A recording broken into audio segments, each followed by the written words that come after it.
Kia ora Year 11 and 12. This is question 2E from last year's school exam from the algebra paper. So this is an excellence question. What we have to do is to rearrange the equation to find x in terms of p and q. So that's just another way of saying make x the subject. So the first thing that we're going to do is deal with the fraction here with the divided by p and p minus q. So we'll start by multiplying everything through by p minus q. That will give us the following. We get 5x plus 3 plus x times p minus q is equal to this. Right, now the next step is to expand everything out, but just think about where we're heading. We want to get everything with x collected up on one side and everything without x on the other side. And so there's going to be a lot of collecting like terms. So we've got 5x plus 3 plus px minus qx. And some of you might choose not to expand all of this right now. Now I'm going to do p times this. So this will be 4p squared x minus qp. And now the next bit of the quadratic expansion, minus 4pqx plus q squared. Now that was quite messy just because of the p's, q's and x's. So if you're in the exam, it's worth just checking that you haven't made a silly mistake. So I'm just going to do that now, and you should do the same thing. Just go through and check that it all looks right. So we've got px minus qx.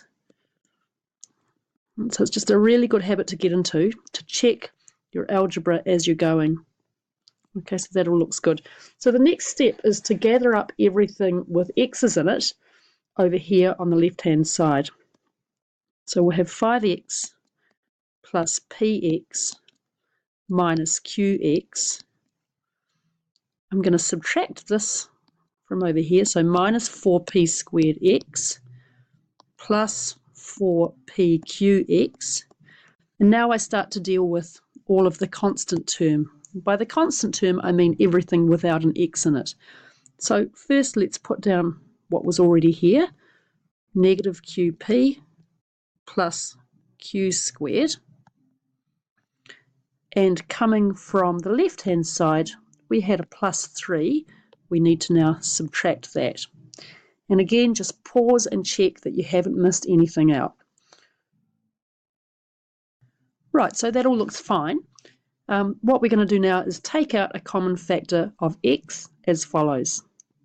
We're going to have x times 5 plus p minus q minus 4p squared plus 4pq is equal to, I'm going to rewrite this to make it look nicer, but you don't have to, q squared minus qp minus 3. That gives me my final answer, which will be x equals q squared minus qp minus 3 divided by 5 plus p minus q, and so on. So there you go. Please let me know if you really like the rainbow coloured pen or if you really hate the rainbow coloured pen. I'm just trying some different things with the laptop setup. Thanks for watching.